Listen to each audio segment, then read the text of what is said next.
You're listening to the Apple Insider Podcast. Hey everybody, welcome to the Apple Insider Podcast. We are recording on Thursday, August 20th, 2015. Victor is off today being awesome somewhere else. So I'm Shane, I'm hosting. We also have Mikey. Yo. And Neil. Hey everybody, how's it going? It's going great, everybody says. So, first story out of the gate, big deal. Project Titan, the self-driving car, is being tested at a former naval air base in California. What do we think? This is a place where I guess a bunch of companies now that have self-driving cars are testing out their products before they put them on open roads. I guess it's an area that has some overpasses, and they've built in some features there to make it like a normal, road setting that cars might have to go through. So the story was kind of interesting because I don't know where they came to the conclusion that it's self-driving. I think you could really test any car there, maybe not necessarily a self-driving one. And obviously, this is a project that just continues to gain steam, and there's more and more evidence that something's happening. And obviously with Apple, we're usually where there's smoke, there's fire. Yeah, I think they got that because the place is designed to test self-driving cars. Isn't this the same place that Mythbusters did all their crazy car myths? I believe so, yeah. And I think, didn't Tesla just use it for, did they use that track to show off the P85 or whatever they call it? The ludicrous speed? I don't know. Yes. That car was just named by somebody the best car in the world. So Elon Musk.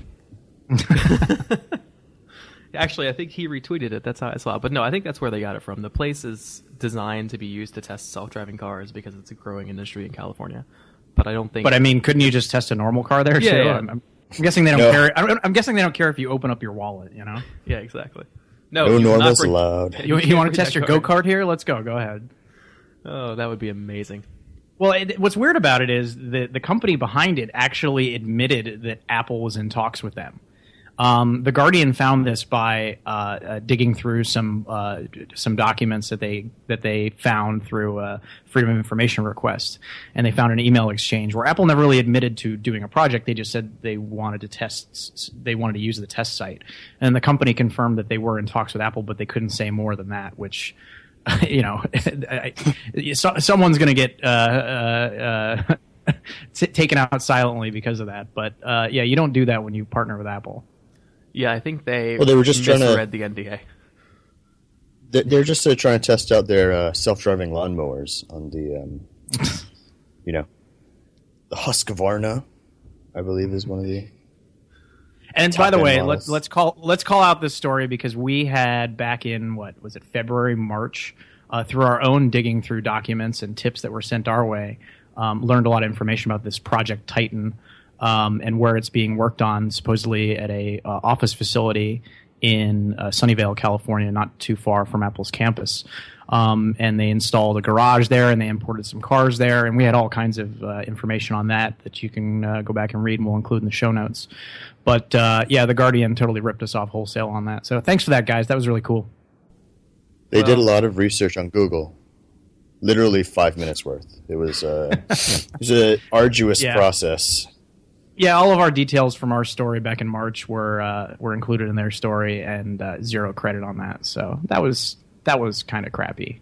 You would say it's almost magically crappy, which leads us in an awesome segue into our next story, which is new Magic Mouse with the same terrible ergonomics and a new Apple wireless keyboard, both with Bluetooth 4.2 low energy, because that's what people care about, not hand cramps. Yeah, I've never been a fan of Apple's mice, even from the Puck. And I don't know. I like how you said maybe they'll make this one. I like how you said even from the Puck, as though that was a universally loved and cheered design. I feel like that was like when people kind of took notice of the Apple mouse as being different than the other ones, and it was different because no one would dare create a mouse in the form of a circular puck that you can't really hold in your hand, and I don't know. It was just bad design. It looked nice though. There's no disagreement. Well, as someone who hates AA batteries, I think the best feature of this is the fact that these are going to have integrated batteries in them. Yeah, Yeah. they definitely do, or especially the Magic Mouse eats batteries. I actually really love the Magic Mouse functionally. I really wish that Logitech's multi-touch mouse was better because it's much more ergonomically comfortable. But yeah, trying to work with a Magic Mouse for hours a day is torture. Why is there it's no too magic thin. trackpad here? That is an excellent question. I wonder if they will either drop it or maybe they're working on a Force Touch model, perhaps. Perhaps. What if they're doing a Force Touch for the Magic Mouse and there's no clicking involved? That'd be kind of cool. Maybe. That would be even worse. That would make the mouse even worse than it already is. Yeah, I don't know. What? And Come on. I'll tell you what the worst part of you having said that is, now that I'm looking at the mouse, I can see that if they did that, it would be much thinner and more Damn right. beautiful. So I'm absolutely positive that's what will happen. Damn right it will. The Thinner is better. Force Touch is one of those things that it's a neat technical achievement on the MacBook Pro as it is right now and the smaller MacBook, but I'm not really sure how much of a enhancement it is to the Mac operating system. I'm not sure how necessary it is. I mean, essentially right now, there are some things that you can do where you can scrub slower, faster based on how hard you're pressing, but you have to kind of press a little hard to do it, and it's uncomfortable on your fingers. And then other than that, the deep click is just basically replacing the triple finger click. So I don't know why, but every time I read or hear Apple talking about deep clicks or deep presses, it's kind of sensual. Yeah. Yeah, I don't know that Force Touch. Here. I don't know the Force Touch adds a ton on the Mac. I think it would add a ton on the iPhone, obviously, because you have like tiny screen real estate, and it's kind of annoying to have to jump into a settings menu or a hamburger menu or whatever every time you want to do some sort of minorly advanced operation. But doesn't that make the operating system needlessly complex? Like, it'll be great to presumably with an iPhone 6S and Force Touch get rid of all the dots that are in the new music app that look ridiculous. Yeah, that's what I mean. But I mean, for someone who's new to the platform or doesn't understand that or whatever, how do you make it so that everything that offers Force Touch is apparent or known? Like on the watch, it's kind of trial and error, isn't it? Like you kind of open an app and then Force Touch and see if it does something. Yeah. And I feel like that's kind of a clunky way to do it. I realize that they're addressing smaller screen real estate, but I wonder, on a phone, how well that's going to work. Well, I mean, we've trained people to use, the little 3-dot menus and the hamburger menus. We've trained people to recognize that. Yeah. So I just imagine there will be an adjustment period, right? In 2 years. Yeah, but I think there needs to be a visual cue. There needs to be something there to let you know. Yeah. Maybe. Well, I think the problem with do you remember those old, like the Alps, the built-in, like when they first started putting touchpads into like ThinkPad and stuff? There would be a little icon on the bottom right. I don't know if you use Windows, but it would have like the Alps driver, and it would tell you red, green, blue, how hard you were pressing on it. No. Oh, okay. Just me. I mean, I don't remember. I heard from a friend of mine who's old. Yeah. That actually used these machines. Yeah, but I mean, the problem with Force Touch is that it's kind of vague, right? It's not. You can't really have that granular level of control because you can't see the steps that the machine is taking, is reading from your pressure point. It's just you just need to get used to it. It's no different than using a pressure-sensitive drawing tablet, right? Which I've used tons of times in my life. It takes a little while, but eventually you learn how your finger feels is a good way to describe it, right? It's no different. How deep it has to go. How deep your finger has gone. Yes. Well, I don't know. It's no different than learning the tactile feeling of picking up something really fragile, right? Like you're not born with the innate sense to pick up a leaf differently than you pick up a brick, right? You learn as you go. And it's the same with anything like this. I think there's something that Apple's been doing though that kind of concerns me when you look at iOS 9 and some of the features. Like we did a look at some of the hidden features of it, and one of the things was to request a desktop site. Now you press and long press on the refresh button in Safari, and it's like, who the heck is going to figure that out?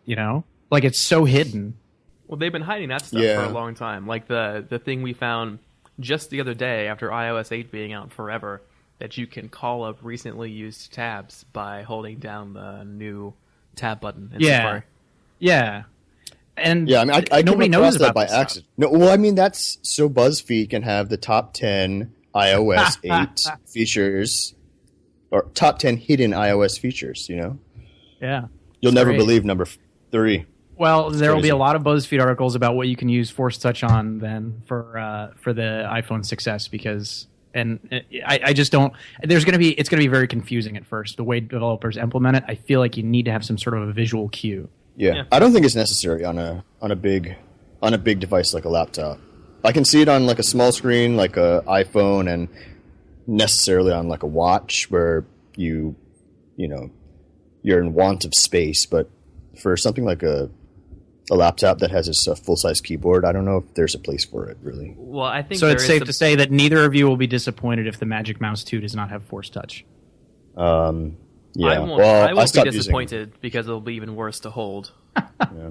But I actually would like. I do think there's a place for Force Touch on the desktop, unlike the two of you, because I'm not thinking of it as a way to control the UI. I'm thinking of it as a way to control other stuff, right? Haptic feedback in iMovie is amazing. If I could have, I spend a lot of my days in Adobe's Creative Suite, right? If I could have that little haptic tap that iMovie has for like when something is aligned in Illustrator, oh my god, that would be amazing. That's the kind of stuff that I want a deep UI for. You know, I don't necessarily care whether the menus are hidden. I want something touchable. There you go. And on touchable, we move on to our next subject. The Apple TV service pushed back. Are we sad? No. Meh. I don't know that. I'm excited about the idea of an Apple TV service. I like more competition in the marketplace. But I've already got to pay Time Warner for internet, and they're going to bundle it with the TV, and they're going to make sure it's cheaper than buying the internet alone. And you just can't get out of this trap, you know? A lot of times when you sign up for HBO through your cable provider, they cut you a deal. You get it for $10 for the first 2 years, and they'll bundle Showtime with it. If you buy it now as a standalone app on Apple TV, it's $15 a month. No discounts, no package deals, nothing. So, it's a good thing that they're going to do this, and I'm excited for the inevitable future of internet television. But unless it's something really, really affordable and has a great lineup of channels, which the networks would never agree to, then I don't know how big of a deal it really could be. Are you looking forward to the inevitable system status yellow and red dots, cutouts? Your TV is down, yeah. And until you get rid of the cable providers and their control on home internet, this isn't going to change. This is really cool if you live somewhere where you can get Google Fiber or you are entirely on a mobile data plan and have like unlimited bandwidth or something. But other than that, I live in New York and I have a phone line that it is included in my bundle because it's cheaper for me to have the phone line than not to have it. And a company that does that, do you really think that they're going to let Apple undercut them? They're going to bundle it somehow because they know that I'm going to buy the internet. So what if Apple cuts a deal with the telcos and you get a bundle deal on the Apple TV service? I would buy in. I would be all about it. So I don't know. See, I have a Slingbox, and I don't use it as much anymore, but I used to for sports a lot. Like if I was out somewhere and I wanted to watch a game and I could stream to my phone, it was awesome. Now, if I could get a platform like that where it'll stream to any device, including my Apple TV, my phone, no matter where I am, sign me up. I'm all about it. Live TV on my phone, yes, please. So you're not... When Sling... Oh, sorry, go ahead. No, I was just going to say a side note. Okay, about Slingbox. It's totally off topic, but I had a Slingbox when I was living in Japan, and I was slinging my TV from home to Japan because Japanese TV is kind of weird at times. Yeah. So I would sling all my channels from the US to Japan, and it was pretty flawless. It was a good setup. Yeah, it's a cool product. Actually, in mainland China. Yeah, right? I mean, it's good stuff. The main problem is the IR connection because our devices aren't smart. So you have a Sling box and it controls your cable box and your TV through an IR blaster, and there's no way for it to know which devices are in and out of sync if the button doesn't get picked up. So then you end up with this nightmare where you're 1,000 miles away and trying to control your TV, and it's hard enough to control your TV when you're sitting at home on your couch. So see, I was smart and put it in my parents' spare bedroom. So when I had that problem, I could just call, be like, "Mom, could you go, can you go turn on the TV, please?" That's funny. The other part of this, though, was who was it that I'll have to pull up this story here that we ran. It was a analyst who was talking about the possibility for the Apple TV being a game console, and this is something that I've been excited about as somebody who still plays console games and has all the consoles. It's a $34 billion market, and JP Morgan put out a note this week saying that they think that Apple could take a pretty big chunk of that, and they see that actually affecting Apple's bottom line more than the hardware or even a streaming TV service. They think that the margins there could be pretty good and would really help Apple. The problem I see with the argument there being made by JP Morgan is this race to the bottom / free apps pricing of the App Store. And if that were to translate to an Apple TV, this whole concept of $60 video games on Apple TV might be pretty difficult to get over with consumers, don't you think? Yeah, well, I mean, plus you're going to have the, I mean, who knows what the hardware is going to be like, but, I mean, if you look at, I know you're complaining about Xbox One, but that thing is huge. And yes. Physically, it barely or runs in sales. Not in sales, physically, but yeah, physically. I mean, it's a big hunk of black plastic that's sitting right below your TV, right? Apple TV compared to that, you could shove the Apple TV into the Xbox's drive. That's how huge it is. So yes. I mean, you have all that hardware and processing power. What kind of games are you going to play on something that's 1/20th the size? Well, my problem when I have BioShock on my iPad, so there you go. My problem when I first read that report is they're assuming that people are going to buy it as a game console, right? Yeah. Here's my question: what people who are going to buy a game console for their living room are going to buy an Apple TV instead of an Xbone? People who buy the Fire TV. Yeah, but people don't buy a Fire TV to be a game console. That's a selling point of it, right? People don't buy an iPhone to be a phone, though. I think that a device that does multiple things and can serve different members of a family and a household only serves to grow sales. That's the whole concept of an app store, right? You can make apps for whatever you want. So if they put an app store on the Apple TV, which they're going to do, if people want to play games, they're there. I don't think Apple sells it as a game console. I think what they do is they give the opportunity for games to be there. So you can buy a Bluetooth controller, you can buy an Apple TV, and if Activision wants to put the latest Call of Duty on there and try to sell it for $60, you see how it goes. I just don't know if the people who buy the $100 Apple TV will buy Call of Duty for $60 on an Apple TV. But and what you're saying, Mikey, about the quality of the games on there, I don't doubt that at all.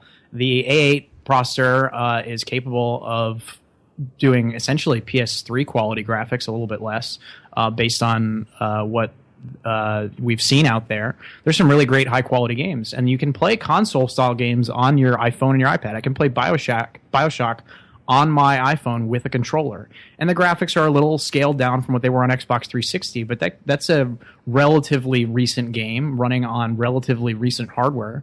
So I think that the games could be there. It's just a question of will people pay for it, or are we going to end up in freemium hell? My problem with this is the assumption that Apple is going to take a slice of the game console market with the Apple TV. I don't grant that premise at all. I don't think there's any scenario. I think they will accidentally create a nice game console, but they're not going to capture a slice of this existing console market, right? Well, I think it's inevitable that the console business 15 years from now is dead anyhow. It's always been a hardcore market. The reason that there's a lot of money in it is because people pay $60 for games, So when the new Grand Theft Auto comes out, it makes $1 billion in its first weekend. because they sell 10 million copies of it or whatever, and people are paying for deluxe editions that cost over $100 and stuff. So it's a small but really, really, really market that caters to enthusiasts, people that are really into it.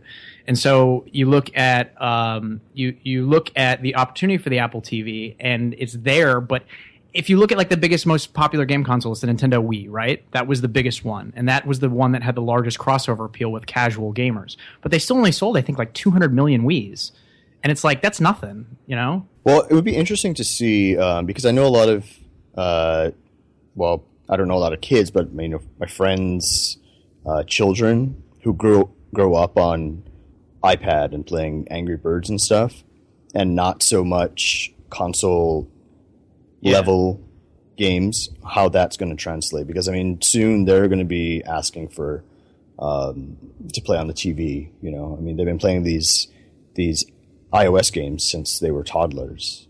So that's what they're. What I would like to see is a diversity of games. I would like to see quick dollar games that you can download and play and have fun with. And I like big budget quality games. I love Nintendo games, and I'm happy to pay $50, $60 for a good game from Nintendo, even if there's a great game out there for $1. It's just different markets, different different segments that Apple can appeal to. People can buy it and just not play games on it.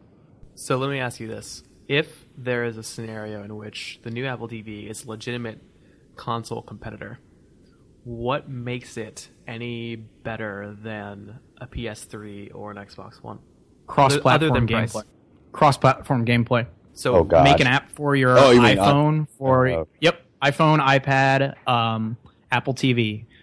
Go over to your friend's house, play games on their TV.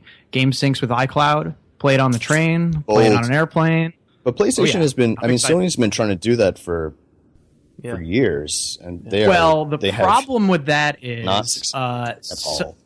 They have PlayStation Vita, which nobody owns. The difference is I own it. An iPhone, right? I have a PlayStation Vita as well. I am a nobody.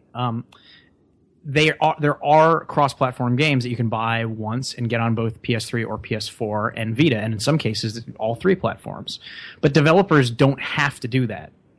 You can make a separate app, and many developers do that. There's a game called Dragon's Crown, and you have to buy it $30 on PS4 and $30 on PlayStation Vita, and you have to buy it twice if you want to play it on both. And the game syncs will all sync across, and it's the same game, but they just charge twice for it. Now, there are some other games that play on both, and you can just buy it once. You have less friction on the iOS platform because developers want their apps on both iPhone and iPad, and you just pay for it once. And you can install it on multiple devices. You don't have to pay for it again. So I think if you see that start to take, that would be awesome. Mm-hmm. You know what I'd like to see is the speed at which an iOS game loads for something that I can play on my TV. Because I am so tired of waiting hours to download a game. I don't know if you download your games or buy it on physical format. I usually just buy them on disc. Oh, yeah. The hard I drive's download mine because I'm lazy. You gotta get the external stuff, bruh.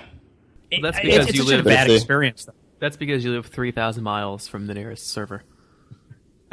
Well, how dare you? It's such a bad experience, though.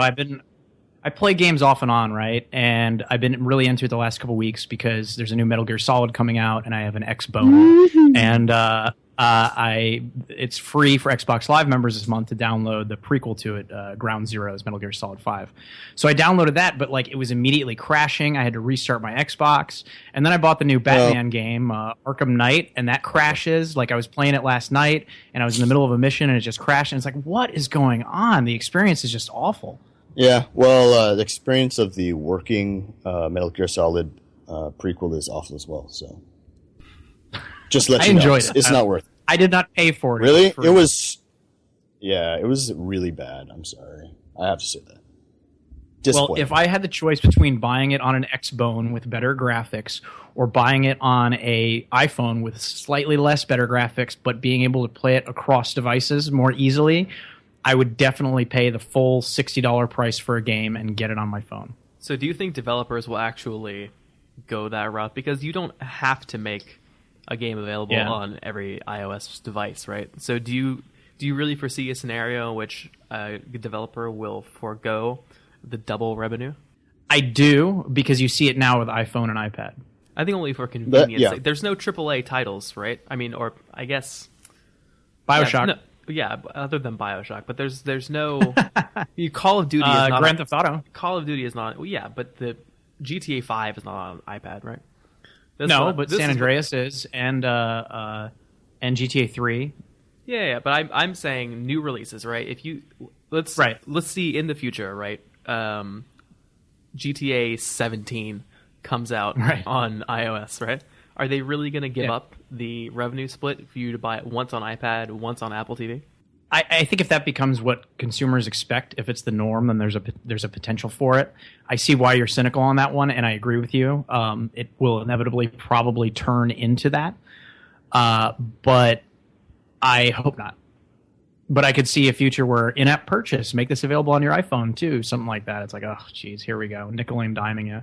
Yeah. Well, I hope it's not 107 degrees here tomorrow, but that's a bridge too far.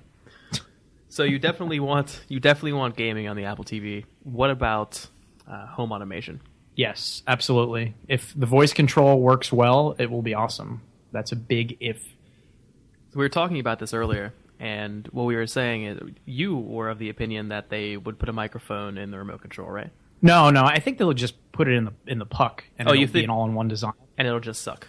Yeah, and I think because it's so small and it's difficult to do processing of voice in a room and varieties of rooms with different layouts, configurations, furniture, stuff on the walls, all that, it's gonna be difficult, as can be seen with the X-Bone, as we call it. It doesn't work half the time. You try to talk to your Xbox and it doesn't listen. It doesn't get the commands right. You have to be standing right in front of the TV. You have to configure it for your room. It has to know where your speakers are, stuff like that.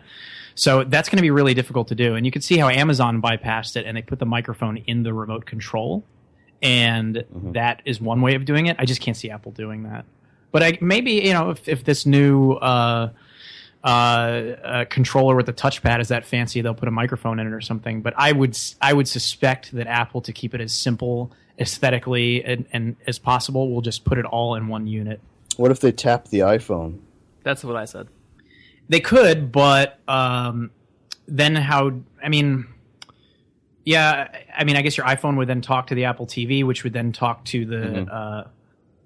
But then what's the point of the Apple TV, right? I think the point is you could just be walking around your house, not have your phone on you, maybe not own an Apple Watch, and just yell out, "Hey Siri," and have it do something. Oh, and my phone just turned on with "Hey Siri," so there we go. No, I think that's like the awesome future. The word I can't remember. What the hell is the word for utopian? There you go. That's the utopian vision of the future. But I mean, where all of your devices are always listening to you and mishearing what you're saying. Yeah. Recently, I actually took the opening theme from Iron Man, where his shades rise and says "Good morning, Mr. Stark," whatever, and made it my alarm tone for my phone. Greatest mornings ever since then.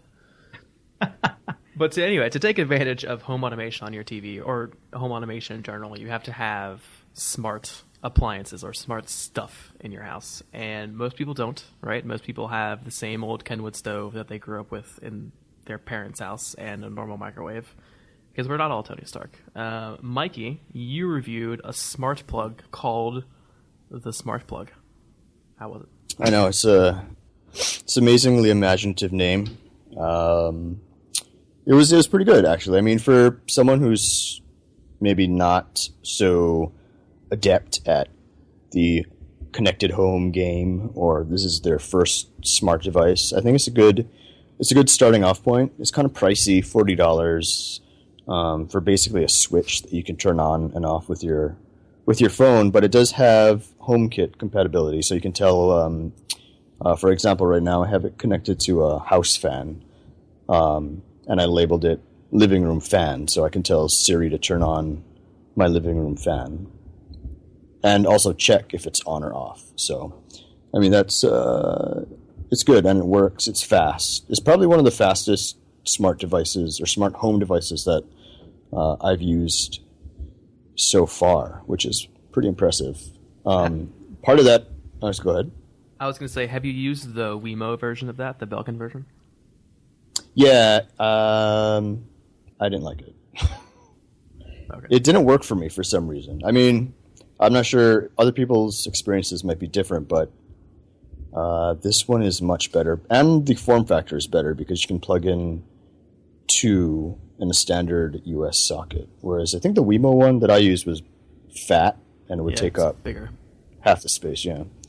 So I mean, this one's made to stack. It looks kind of funny on the wall because it has the iHome white LED logo glaring at you, as well as like this small status light, this green status light.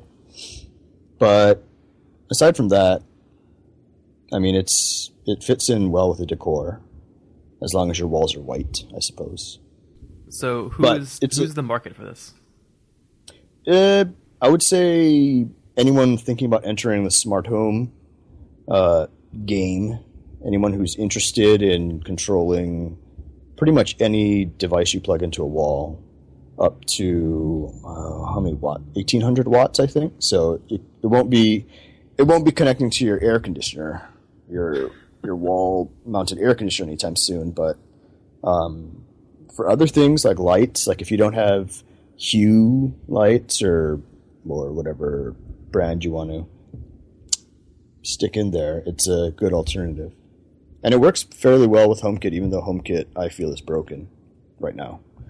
So how does it work? All right, so you can, of course, you have to download iHome's app, which is kind of a pain if you have other smart home devices. But you can open it in the app, turn it on and off from there. But what I've been doing is invoking it from Siri. So I just tell Siri, turn my living room fan on. How do you tell it what to name it in Siri? Like, how does it know that it's your living room fan? How does that work? That's done in the iHome app. And I think I wasn't able to test it because I only have one for review, but I changed it up. Like I changed it to bedroom and it recognized it. But on Siri, when it responds to you, it will just say your fan is on or your fan is now on. It won't specify your living room fan is on. But when you give it the command, it will be able to parse that data like your living room fan. So you can type in any word you want, like you can name it something arbitrary if you wanted. How does that work? Yeah, like toast box or something. Turn toast box on. like let's say I wanted to assign it to a person rather than a room, like turn on Neil's fan. Could I do that? Yeah, in that case, you could do that. But in that case, it'll refer to it as your outlet, I think it was. Yeah. It calls it your outlet. Your outlet is turned on. I totally thought you could say, can I name the fan something? It'd be like, can I turn Mikey on? Yeah. Can Mikey go deeper? Can you press deeper? Turn it on. But no, so it's not like a drop-down menu where you have a choice of appliances, right? You can just type in whatever you want? No. Yeah. The only problem with that is it won't show up on Siri. Like when you're asking it, is my living room fan on? It'll say your outlet is on, and then you'll be like, which outlet? I asked you, is the living room outlet on? So you can't really get a confirmation from Siri. You're gonna have to go into the app itself and visually see that the outlet is on or off. And in the app, it'll have a status icon. Is that maybe because you only have one? It could be, but I made a faux device. I named it, something different than this one, and it didn't give me any error messages, so I assumed that it's working. So can you just say iHome? Can you just say turn the fan on, or do you have to specify turn the living room fan on? If you have more than one fan, I think you have to specify. But in that case, you would group it together with, you can group it together by room, right? Like, turn my living room outlets on, and it'll turn all the outlets on. So you can do it that way. I think they call it scenes as well in iHome. Have you tried to use it remotely through do you have an Apple TV to be a bridge? It doesn't need one because it's Wi-Fi. So, okay. Yeah. So that's good. So I did try to do it remotely, and it works over cellular, so that's good. Because on the other HomeKit devices, HomeKit,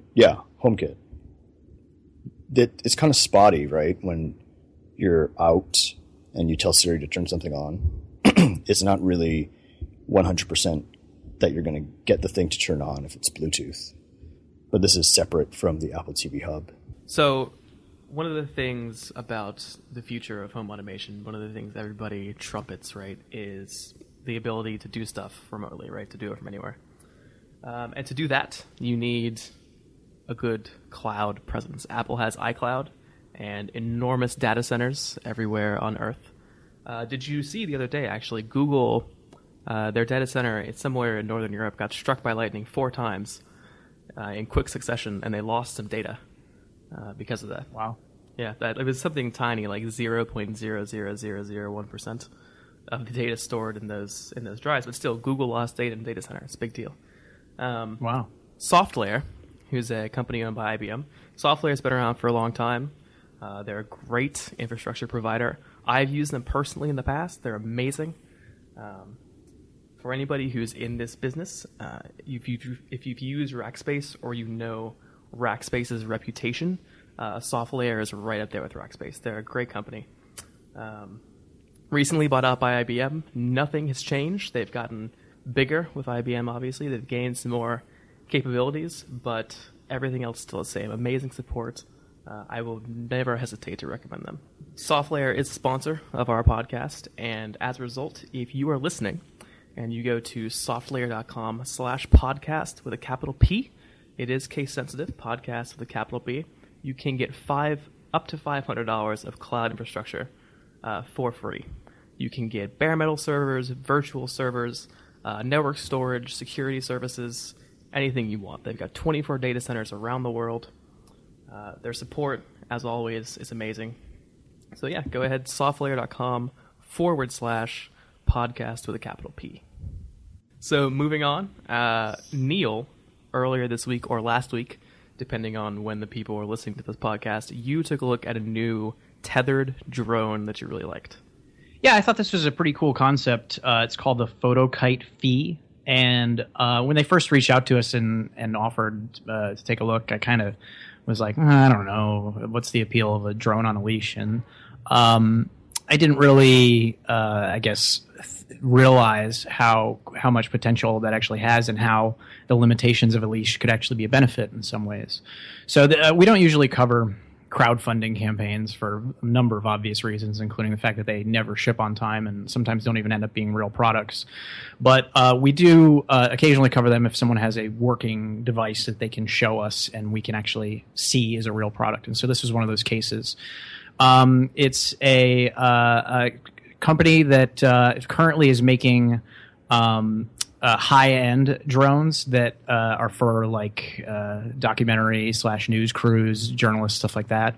And it's a pretty interesting contraption that you can take out in the field, and it tethers to the ground with a cord that actually has power going through it and live camera feed. So you could keep it in the air essentially forever. So like, let's say there's an aerial shot you want to get of some protests or something going on. You just launch this thing in the air and it continues to film and stays up there. Pretty neat. This is a low-end consumer version of it. So no power from the ground. It has all the power on the device itself. Flies for about 15 minutes. And it's got a leash on it like you would have with a pet. Like if you take your dog for a walk, but the tension on the leash allows the drone to move with you. So you can walk with it or toward it, and it will stay at that same distance. And so that has a lot of obvious advantages, including the fact that it won't just fly away on you. If you're recording with it, everybody knows who's recording with it rather than some mystery man in the corner with a controller. It's very quick to get it up in the air. There's not a lot of setup involved or anything like that. It folds up into a really cool design. That was my favorite part of it, having tested a lot of drones and wanting to take them on vacation. This is something that you could actually take with you very easily and transport. And it's relatively affordable. The early backers on Kickstarter can get it for somewhere between $250 and $350, depending on when you get in on it. And I said Kickstarter, but I should say Indiegogo, sorry. But the final price is going to be $500. I don't know that is going to fly just because, no pun intended, by the way, just because you have to bring your own GoPro. And if you're going to spend $400 on a GoPro and $500 on this drone, you're already at essentially the price of a really nice DJI drone. But having said that, the leash does, like I said, have some advantages. When it was demoed for me, I was in a small conference room, and the guy who invented it, Sergey, just had it up and flying right in front of him, and it was perfectly within his control right there in a conference room. So no need for GPS or anything like that. So it does have its advantages, and it's a really cool product, and it's something different in a market where everything's kind of just getting, very samey, just a camera on a flying machine. But this is something that it brings something unique to the table.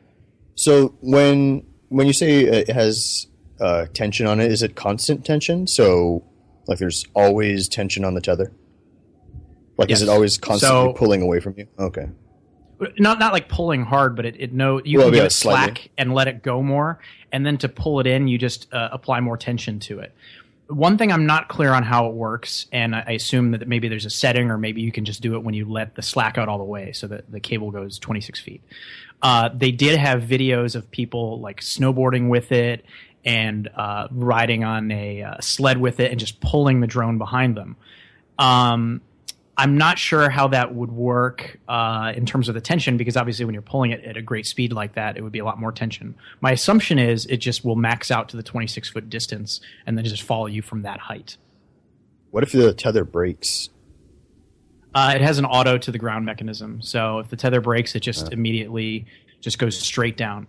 What's one of the really cool things about it, though, is the handle on it actually has gyroscopes in it. So what you do is you just twist your wrist and the thing just takes off in the direction you point it in. So you can point it away from you, straight up in the air, whatever. But once it's up there, if you want to move it around, pan around, get a 360-degree shot, you press a button on the leash and you just tilt it, and the gyroscopes in it allow you to change the positioning of it in the air. You can make it lower, you can make it higher, you can tilt it left and right, and do all kinds of stuff like that. So there's precision control in it. It's not just a flying thing tethered to you. You can actually do cool stuff with it. Isn't one of their selling points that you can use it around crowds? Like in Europe, it's licensed for use near people, right? Yes, they actually got special exemptions for their model because, there are some problems sometimes, as with any GPS enabled device, where like a DJI Phantom drone will just go crazy and fly off because it loses a GPS signal.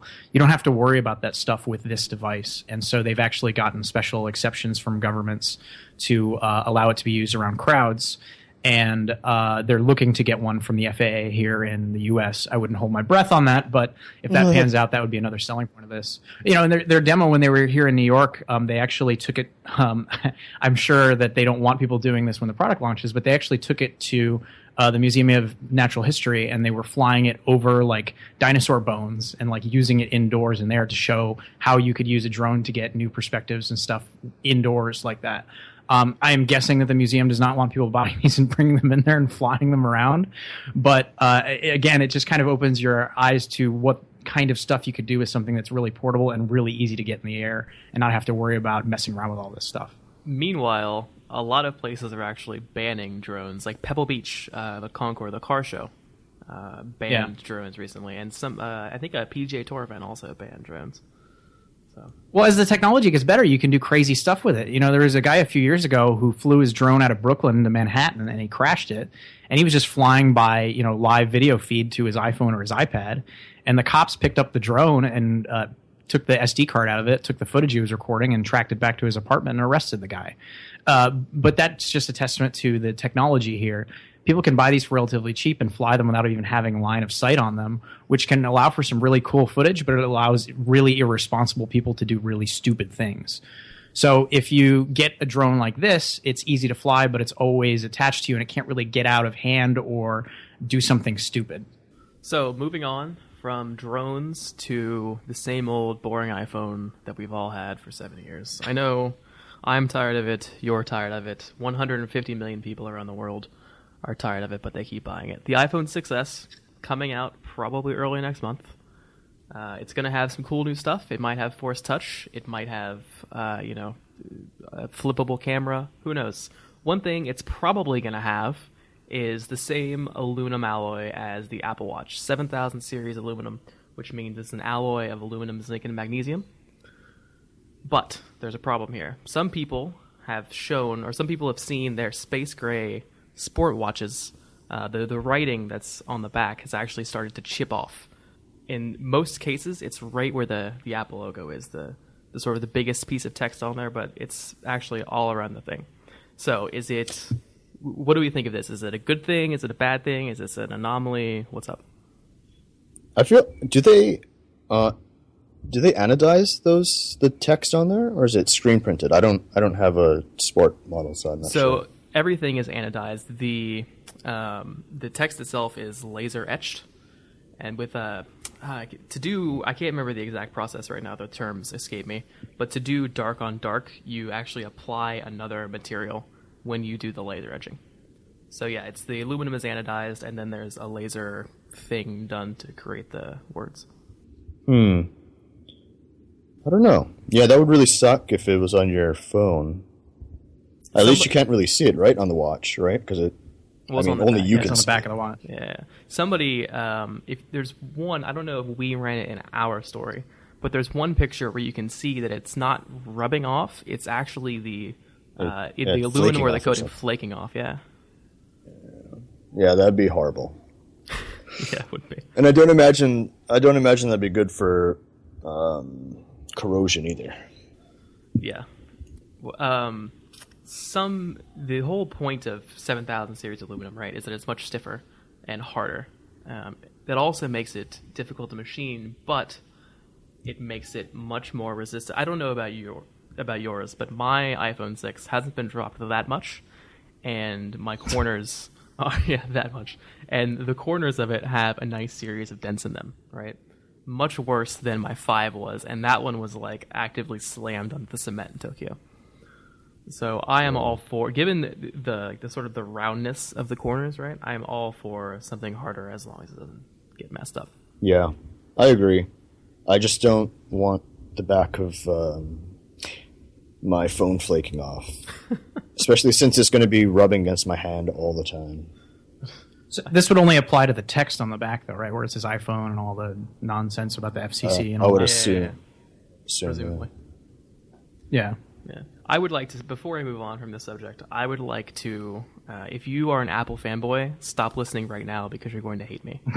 We did this story. We just lost all of our readers. We did this story, and a ton of responses in the comments and on Twitter were, oh my god, this is a non-issue, it's normal wear and tear, this is the worst gate ever. No, it's not. Aluminum flaking off the back of your product is not normal wear and tear, right? If it was 7 years in the future and we had you had gone spelunking and dove into the ocean with your Apple Watch, we can talk. But 3 months after you get it, when every single one of you is wiping it down at night with that little black rag you get with a MacBook Pro to clean the screen, I know that's what you're doing. It's not normal wear and tear that aluminum is coming off of your device. Stop being Apple apologists when something is clearly wrong. Yeah, I feel like it's a chemical problem with the anodization process and whatever they're using to etch in the stuff. Obviously, it's I don't know what the word is, annealing. I don't know. It's mixing together, and then that whatever the softer material is that they use to etch is flaking off and, I guess, pulling some of the aluminum with it, it looks like. Yeah. So I don't know how they're going to solve that. They can screen print it off. That'd be fine. There's precedent for this, right, with Apple products. My MacBook, I guess some people have some kind of component in their sweat that reacts with the aluminum. My MacBook Pros, I'm totally serious. This is a legitimate thing. Don't laugh at me. My MacBook Pros always get pitting along the edge of their wrist rests from where my wrists sit. Might want to get that checked out. I might be dying, but at least if I go out, I'm going out taking some of my MacBook Pro with me. Yeah, I guess. Well, acid, right? I mean, yeah. I guess it's also how you type. You always I don't wear a watch or anything. I don't think my skin is rubbing off of the aluminum. Regarding this aluminum on the iPhone, I would like it if the new iPhone were slightly darker in the space gray model, like the watch is. I think the current space gray is a little too light for me. Yeah, I actually prefer the look of the really dark the iPhone 5. Yeah. black/space gray model was awesome. Yeah. And then they lightened it for the 5S, and then they kept that same lighter style for the 6. But the Apple Watch Sport space gray is a darker shade, and I prefer that. It's the same with the new MacBook, right? It's the same shade as the watch. Yes, it is the same shade. I think so. that's I am the indicator hoping it'll be that the same. phone. Yeah, and that'll give them a way to differentiate, so you know you're old and out of touch when you have a 6 and not a 6S. Yeah, before it was you were old and busted if your phone was darker, and now it'll be, or if your phone was darker, and now it'll be you're old and busted if your phone is lighter. Awesome. Yep. So, big component of iOS recently released, Apple Music. It's their Spotify competitor. It's supposed to be the be-all, end-all of music streaming services because it's from Apple, and they have Jimmy Iovine and Dr. Dre and all the street cred that comes with a former member of NWA. A study came out recently, a couple days ago, I mean, saying that a significant portion of Apple Music trial customers had stopped using the service, right? There was little information on the methodology. We kind of hedged a little bit in our story. We said they surveyed 5,000 people. We don't know how many of those people are actually iOS users, so N could equal 5 in this particular case. Well, Apple didn't like the story, and they came back and said, no, you're totally wrong. 79% of people who have signed up for a trial are still using the service. What does this mean, Neil and Mikey? Nothing yet until 3 months have passed, and we'll see what's going on. And that's the show. I mean, it's a bad sign. It's a bad sign that there's 21% attrition rate right now for a free service that's permanently installed in your phone and attached directly to the music app. So I would be more concerned about that number. I don't know that I'm particularly concerned about that number, because I suspect there are a lot of people who saw Apple Music pop up and were like, oh yeah, sure, I'll try this, but don't really care about music or anything like that, and then stop using it. But would they go through the effort to, I don't know. Well, it's not that much effort, right? If you're a new customer, it's just 1 or 2 taps. It's true. Yeah, I would be curious to know. It's not really a big deal, but it raises suspicion about, really, honestly, all of these surveys and polls out there. I mean, we've talked about this before with people coming up with numbers about Apple Watch sales and all this. Nobody really knows. And, one of the things that critics, when they see stories like that on websites like ours, say, oh, why do you cover these things? Well, even Apple addresses these things. If you've ever listened to one of their quarterly earnings reports, they will take NPD numbers or good technology or whatever and proudly tout them if they say positive things about Apple in the enterprise or switcher adoption and all kinds of stuff. But then they will sometimes come out and dismiss these if they're not accurate. So people like these if they say something good about Apple is what it boils down to. We cover them because you click them. You, the readers, have done this to yourselves. Don't let them in on our secrets. Ah, damn it. Oh well. Mikey, from now on, you must change your editorial strategy to only write things no one will read. Done. Much like this podcast, which no one will listen to. So, we don't have any more topics. We are literally out of Apple news this week. So, that is our show for this week. I am Shane, as always. I'm on Apple Insider. Mikey, you are? I am at Mikey Campbell 81 on the Twitters. Awesome. And he's also at Apple Insider. He's not only on Twitter. Neil, you are? I am on Twitter at ThisIsNeil. And it's a shame none of you will get to hear the conversation that we were having about that before I accidentally stopped the recording. But suffice it to say, Neil was recently confused with Joel Osteen, so make sure when you're following him on Twitter, you're actually following him and not a crazy preacher. So that's it. Thanks for listening. See you next week.